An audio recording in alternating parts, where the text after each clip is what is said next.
Hi, good morning. Don Thornton here, and I want to go over in this video analyzing a title report and a lien search report that you get when you are trying to do an equity deal or a short sale for that matter. Although the short sale, I don't get as involved with because that's what my negotiation team does. But on equity deals, I pretty much handle this myself.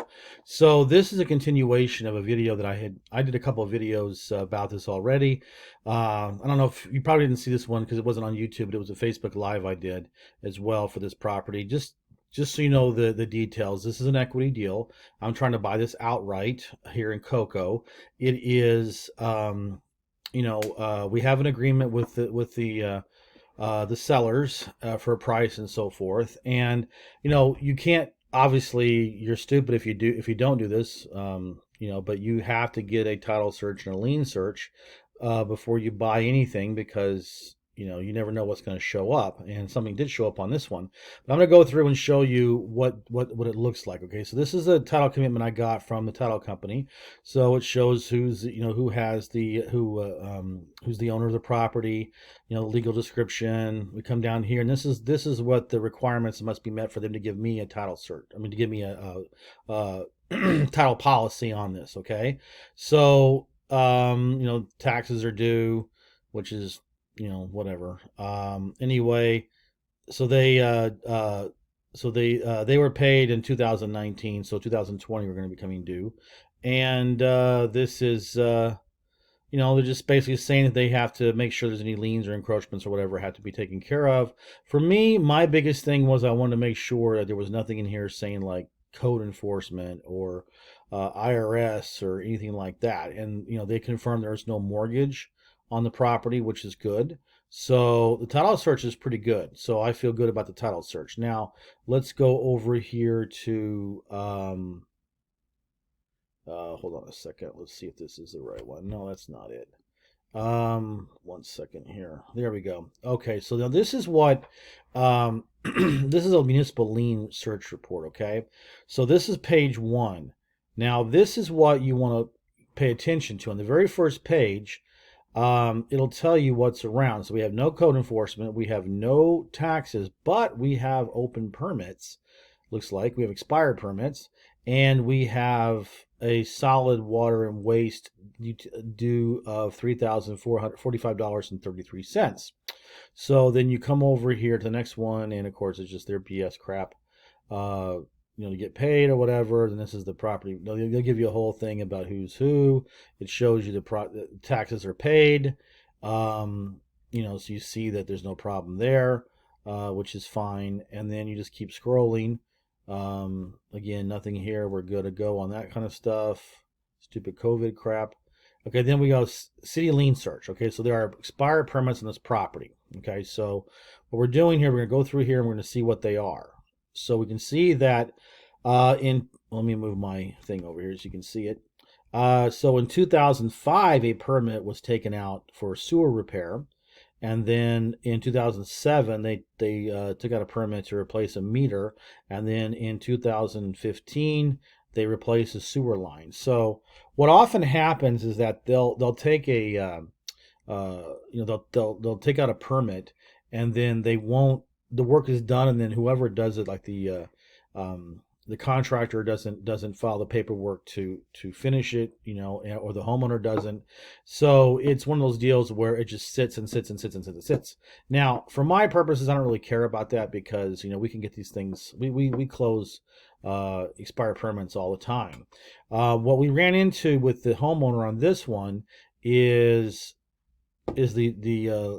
the balance due for previous tenants. Okay, so the previous tenant was this person, and it had $1,200, 1283.22, and then there was also one for this person from the 2014 for 527, 2008, 611, and then 2009 $623. So it comes up to the $3,045 and change.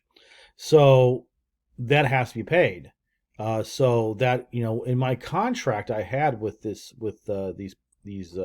homeowners, I stated very clearly that anything that comes up in a title search liens and encumbrances or whatever is going to have to be paid by them. They're going to drop their price to cover it.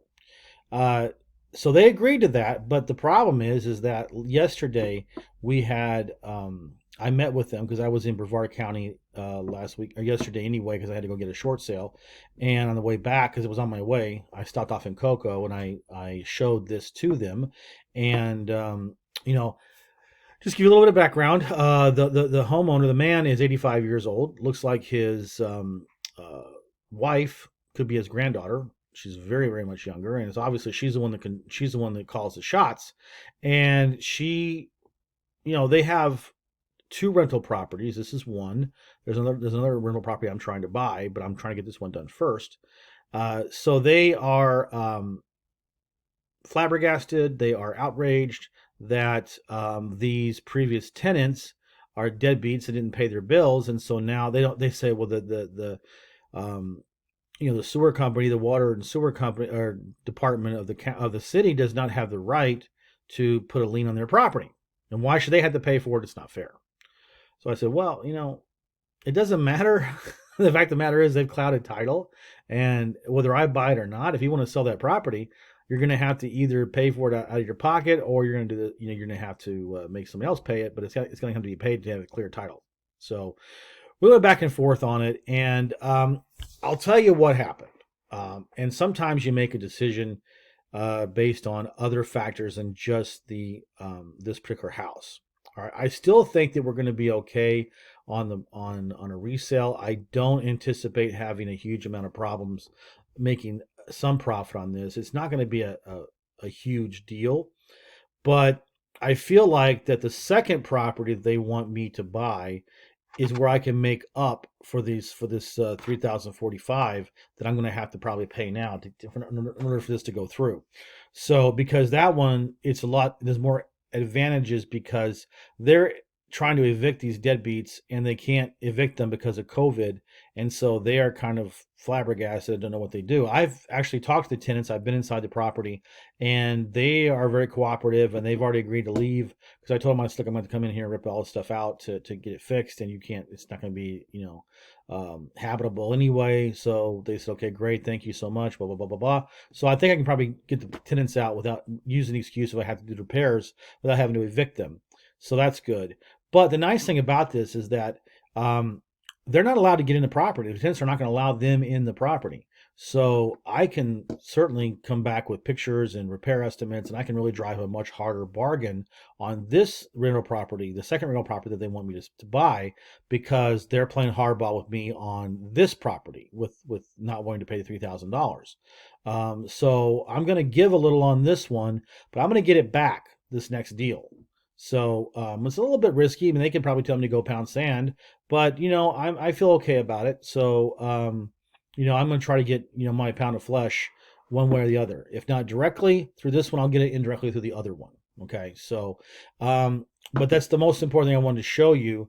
And by the way, we've already reached out to City of Cocoa for the expired permits, and we'll get those done. I'm not worried about that at all. So, and then basically as you continue down here, they're just showing the bills here of the deadbeats that didn't pay, and then there's the permitting situation, and so basically that's what you look for, and that's how much it costs. And by the way, the nice thing about having a good relationship with the title company is that I'm not having to pay that. The title company fronts this for me, and you can see how it can get a little pricey if you're just doing this on your own, and you're trying to buy property, but you can't buy it without title search. So again, this shows you guys that you wait for your lien search to come back, wait for your title search to come back. Don't get too trigger happy and want to close on something before you know what's going on, because this is a $3,000 debt, so you want to make sure you know about it beforehand. Okay, so that is where we're at now on this property, and what I'm going to do now is I've sent this information to my money person, and I hope to get the money lined up in the next day or so, and we're looking to try to close on this property by the end of the week, and then we'll go to phase 2, which is to get it on the market as soon as possible, because this is going to be a total flip.